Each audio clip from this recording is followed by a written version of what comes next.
From Channels TV Sports Center in Lagos, Nigeria, we're back again with another action-packed edition of the program. I'm Austin Okonakwan. Good morning and welcome. I'm Cecilia Omogbe.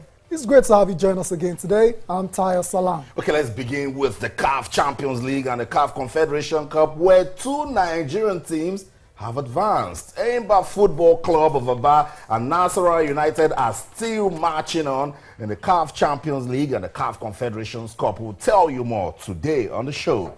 Okay, let's come back home to Nigerian Professional Football League. And of course, it's all about Abia Warriors. For another time, they were able to beat their Southeast rival, Heartland, by a goal to nothing. And at the end of the day, they are now the leaders in the Nigerian Professional Football League after 3 games. Wow, what a win for Abia Warriors to go to Heartland to get that all-important victory. But like I said, when MFM was on top, it's still too early to start talking about table leaders now. And I'll say the same thing for Abia Warriors. But they deserve football lessons. But they deserve all the credit for being on top for the moment. Also on the show, after beating Liverpool 3-1 on penalties in the Capital One Cup final, Manchester City players are now hoping the victory will serve as the morale booster for the rest of their campaign this season. Also, Cecilia, remember they're still in contention for the Champions League and for the English Premier League. And you know the joy of this, that Manuel Pellegrini already has a title to his name.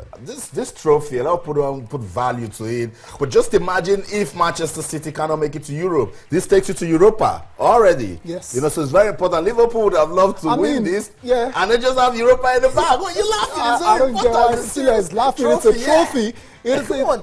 Hold on. Manchester City had a chance this season. I know. Of actually finishing in top 4. But just imagine. So why are you thinking about Europa? I think Liverpool actually needed this much more than Manchester City. Yeah, and that makes it an important trophy. But the difference is, since, Pellegrini is leaving at the end of the season, I think it's really something he can, talk about. At least he won something before he left. Exactly. But for me, I felt Liverpool needed this more than Manchester City. And they didn't show it on that day anyway. If they had showed that they really needed it, they would have won it, but they just couldn't. But this man right there on your screen was definitely the man of the moment, saving penalties. 3 penalties. So it was really a huge one for him. I think for me, Yaya Toure, man of the match for that particular match. Everyone was thinking of what he was going to do. For me, I'll definitely pick him because I love the way he came out. I love the way he came out to play. Whenever he's playing well, there's always this tendency that Manchester City gets to win those games. But anytime he gets to drop his form, it's always a huge problem. I thought Yaya Toure was decent on the day. He wasn't really spectacular. I think he was spectacular. It wasn't for me. He scored the winning penalty. It takes a lot of nerves to do that as well. So credit to him. But going back to Liverpool quickly, you said that you thought they actually, needed that trophy more. I agree with you because, Liverpool, they've only won 1 trophy in the last 10 years. That's just ridiculous for a big club. And for Jurgen Klopp. And Jurgen Klopp as well, too. I remember after the semi-final victory, it was like, we're going to win the cup, whoever we're playing in the final. That's right. Hello? That's football for you. Anything can happen. But what a game it was for every football fan all over the world. After seeing Manchester United, Arsenal, and then you see Tottenham, Swansea, that took us all the way, and then you go back to the Carling Cup final. It was a good one for football fans. I like the fact that Yaya and Kolo actually made it special. 2 brothers play for different teams, and then in the end, they brought so much emotions to it when Kolo Toure went to his brother, gave him a hug, and said, well done, kid, bro. I remember before the game, Kolo Toure was asked if, there's a scenario where Yaya Toure is bearing down on goal. He's the last man. What's he going to do? I'm taking him out. I'm taking him out. Straight up, it's professionalism. There was a time Yaya had a chance at goal, put a long run, and was just Kolo, the sweep that Kolo gave. Come on.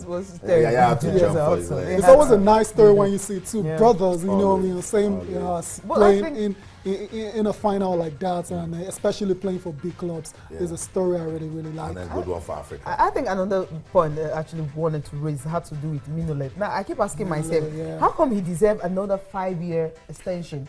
Yeah. Because I didn't really see him, coming to the party yesterday. I think maybe if he had also put up a game or he made some good saves yesterday, though. Yeah, he did. But I understand your point, because he's been criticized a lot by the pundits, and especially those ex-Liverpool players. They feel he's not good enough to be the number one for the club. But then they signed him on for another 5 years. Yeah, just one error sometimes can actually cost you a cup, and that was I get what you're saying. Yeah, I know. I think he wasn't bad with the penalties also. He was always guessing right, but the power from the opponents was so strong. That was what his own players were not doing. You know, as a goalkeeper, one of your motivations during penalty shootout is if your players are scoring. These players weren't scoring. And I think Simon Mignolet is a very decent goalkeeper. And Liverpool are considering long term. And if you're considering long term and you're trying to build a good defense line, you don't change the goalkeeper, because that's the final backup. What happens when you don't have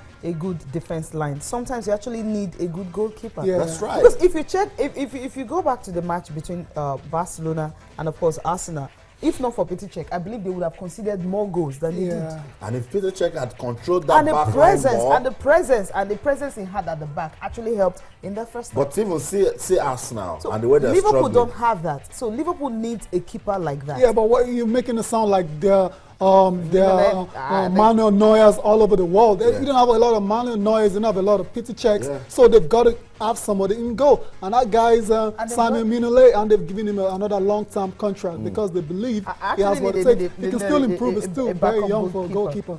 They need a backup goalkeeper. Okay, but maybe we can just listen to, right? We can just listen to both. The goalkeeper actually saved the day, and of course the big captain who was on hand to ensure that Manchester City got their first trophy of the season. Right.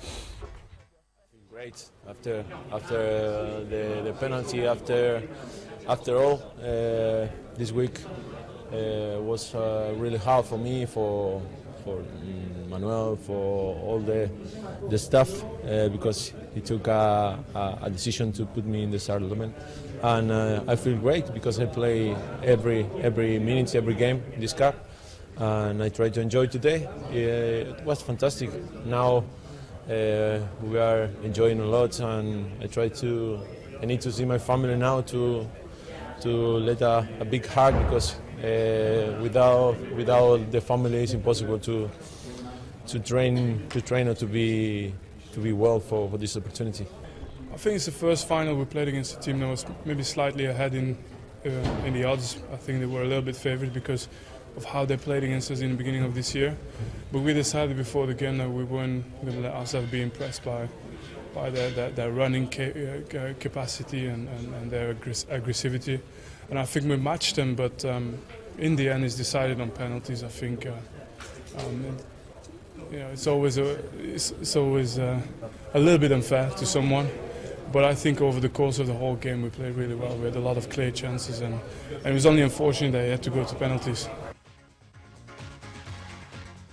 So that's Vincent Company and Willie Caballero giving the views on the victory of the Capital One Cup, and what a giant Vincent Company is. And you know, Manchester City, they've been struggling because he was out for a while. Now he's back, and some stability is getting back to their defense. That's the way to go. And you can be tempted to say it's a coincidence, but it's not. Whenever Company plays, Manchester City defend a lot better. Just quickly on Willie Caballero, as a goalkeeper, when you go into competitions like this, when it's time for penalties, you know you've got a chance to be the hero, and that's what Caballero did yesterday. He was the hero, no doubt about it. Okay. Well, as a youngster myself too, when I was in high school, I